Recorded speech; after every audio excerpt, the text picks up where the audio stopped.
میں مدینے کی گلیوں میں لے چلوں۔ ویسے تو حضور کا نام لینے والے ان گلیوں میں ہی زندگی گزارتے ہیں اور زندگی کا سارا لطف ہی ان گلیوں میں ہے۔ اللہ اکبر۔ اللہ کے محبوب صلی اللہ علیہ وآلہ وسلم مدینہ تو رسول کی ایک گلی سے گزر رہے تو ایک مکان بن رہا تھا اور مکان کی جو حیت کی تعمیر کی وہ ایسی تھی جو حضور کو پسند نہیں تھی، تو گزرتے ہوئے رکے، ٹھہرے اور پوچھا یہ مکان کس کا ہے؟ کہا فلاں انصاری کا۔ بس یہ بات سنی اور حضور آگے چل دیے۔ جو حضور علیہ السلام کے ساتھ تھے انہوں نے حضور کے چہرے سے کچھ تعصب لیا اور کسی نے جا کے اس صحابی کو بتا دیا جس کا مکان بن رہا تھا، حضور گزرے تھے، تیرا مکان دیکھا تھا، شاید حضور کو پسند نہیں آیا، کیونکہ ہم حضور کے چہرے کے تیور پڑھنے کا مزاج رکھتے ہیں۔ حضور کی طبیعت میں خوشی آئے تو کیفیت یہ ہوتی ہے، لیکن ناپسندیدگی کا اظہار حضور کرے تو چہرے کی کیفیت یہ ہوتی ہے۔ تو ہم نے جو اندازہ لگایا وہ یہ ہے کہ حضور کو تیرا گھر پسند نہیں آیا۔ اس نے کہا اچھا کہاں؟ ہاں 2-4 دن گزرے، آقا کریم علیہ السلام وہاں سے گزرے تو دیکھا کہ وہاں ملبے کا ڈھیر پڑا ہوا۔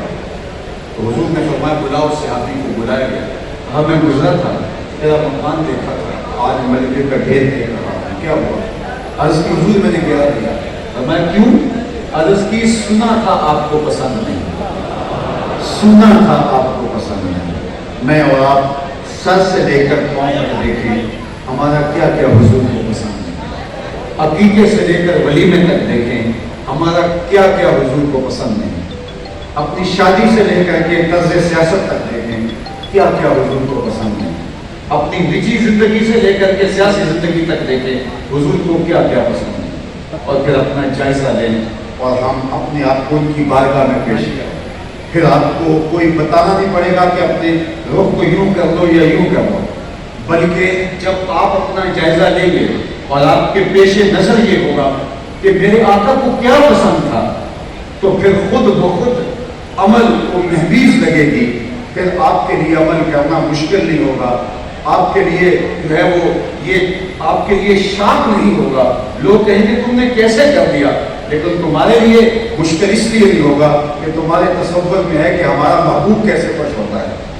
پھر تکلیفیں بھی ہوں، برستے پتھر بھی ہوں، اور جو ہے وہ آپ کو زود و خوف بھی کیا جا رہا ہو، آپ کے لیے مشکل نہیں ہوتا۔ بلال حبشی کو جب ان کا ظالم آقا امیہ مارتا ہے تو وہ آگے سے مسکراتے ہیں، جسم میں تیر ٹھونکتا ہے، تپتے ہوئے کوئلوں کو پلٹاتا ہے، آپ کے جسم کی چربی ان کوئلوں کو بجھاتی ہے، لیکن بلال پھر بھی مسکراتے ہیں۔ کسی نے گزرتے ہوئے روک کے کہا بلال عجیب تماشا ہے، تمہارا آقا تمہیں مارتا ہے اور تم آگے سے رونے کی بجائے مسکراتے ہو، تو یہ بات سمجھ سے باہر ہے۔ درد ہو تو ہائے نکلتی ہے اور بے اختیار آنسو ڈھلنے لگتے ہیں، لیکن یہ عجیب بات ہے کہ وہ تمہیں مارتا ہے اور تم آگے سے مسکراتے ہو۔ تو بلال حبشی بولے تم بازار میں جاؤ نا مٹی کا پیالہ خریدنے، تو اس کو بھی ٹھونک بجا کے دیکھتے ہو، یہ اس کی آواز تو ٹھیک ہے، کہیں کچا تو نہیں؟ کہا تم تو مٹی کا برتن بھی خریدو تو ٹھونک ٹھونک کے دیکھتے ہو کہیں کچا تو نہیں؟ میرا مالک بلال کو خرید رہا ہے، دیکھ رہا ہے بلال کہیں کچا تو نہیں؟